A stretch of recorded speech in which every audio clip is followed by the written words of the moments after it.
हमारे घर से हरिमा इंटरनेशनल स्कूल की तरफ से मैं संतोष श्रीवास्तव आप सभी को क्लास 9th चैप्टर 2 टिश्यूज़ के बारे में बता रहा था। आज हम लोग कंपाउंड और स्ट्रेटिफाइड एपिथेलियम के बारे में पढ़ेंगे। यह एपिथेलियल टिश्यू सेल्स की बहुत सी लेयर से मिलकर बना होता है। सबसे लोअर लेयर की सेल्स बेस मेम्ब्रेन पर स्थित होती हैं। इस लेयर की सेल्स में डिवाइडेशन की क्षमता पाई जाती है, जिसमें जीवन भर नई सेल्स बनती रहती हैं। नई सेल्स के बनने से पुरानी सेल्स फ्लैट होती जाती हैं। इसके अलावा आउटर लेयर्स की सेल्स लगातार फ्रिक्शन से यानी कि घर्षण से ख़त्म होती रहती हैं। इन सेल्स की रिपेयरिंग भी सेल डिवीज़न के द्वारा नई सेल के निर्माण द्वारा की जाती हैं। एब्जॉर्प्शन की जो पावर होती है वो इनमें पाई जाती है। इनका मेन वर्क केमिकल व मैकेनिकल फोर्सेस से सुरक्षा प्रदान करना होता है। इस एपिथेलियम को 2 पार्ट्स में डिवाइड किया गया है।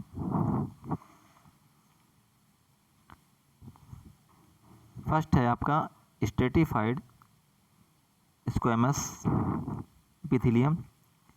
इस टिश्यू की सबसे आउटर लेयर की सेल्स फ्लैट होती हैं, जबकि सबसे इंटरनल लेयर की सेल्स घनाकार या स्तंभाकार होती हैं। इन दोनों लेयर्स के बीच पॉलीहेड्रल सेल्स के अनेक लेयर पाए जाते हैं। इंटरनल लेयर की सेल्स में डिवाइडेशन की पावर पाई जाती है। ये अपना न्यूट्रिशन कनेक्टिव टिश्यू से कलेक्ट करके डिवाइडेशन करती हैं और ऊपर की ओर सेल्स के नए लेयर्स का निर्माण करती हैं। इसलिए इस लेयर को जर्मिनेटिव लेयर भी कहते हैं।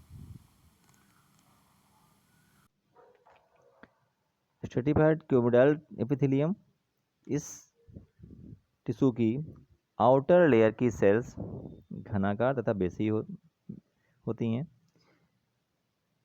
इनकी लेयर की सेल्स स्तंभाकार होती हैं। एग्जाम्पल आँखों की कंजक्टिवा और स्वेट ग्लैंड्स की ट्यूब्यूल्स।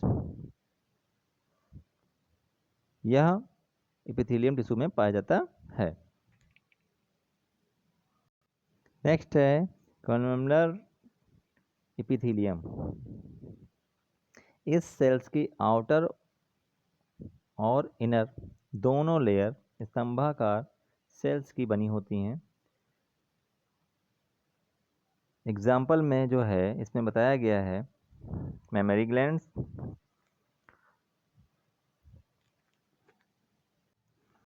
नेक्स्ट है ग्लैंडुलर एपिथेलियम यानी कि ग्रंथिल उपकला। इम्पॉर्टेंट केमिकल मटेरियल को निकालने वाली सेल्स या सेल्स का ग्रुप ग्लैंड कहलाता है यानी कि ग्रंथि कहलाता है। सभी ग्लैंड्स घनाकार या स्तंभाकार सेल्स की बनी होती हैं, जिनमें स्त्रावण की विशिष्ट क्षमता होती है यानी कि एक्सक्रीशन की विशिष्ट क्षमता होती है। इस एपिथेलियम या टिश्यू को ग्रंथिल उपकला यानी कि ग्लैंडुलर एपिथेलियम कहते हैं। ये सेल्स हार्मोन्स, एंजाइम, म्यूसिनोजन इस टाइप्स के लिक्विड मटेरियल का स्त्रावण करती हैं यानी कि उनको निकालती हैं। नेक्स्ट टिश्यू है कनेक्टिव टिश्यू यानी कि संयोजी ऊतक। कनेक्टिव टिश्यू की ओरिजिन एम्ब्रियो मेसोडर्म से होती है, जो कि एक्टोडर्म व एंडोडर्म के बीच स्थित होती है। इस मेसोडर्म से बनने वाले सभी टिश्यू को हर्टविग ने मेसेनकाइम नाम दिया।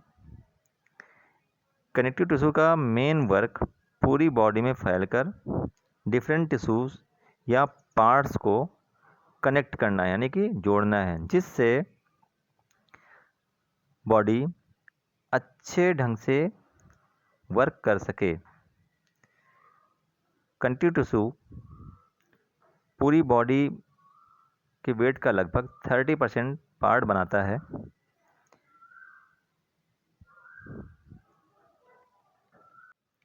नेक्स्ट क्लास में हम लोग इसके अदर कैरेक्टर्स के बारे में पढ़ेंगे। Thank you.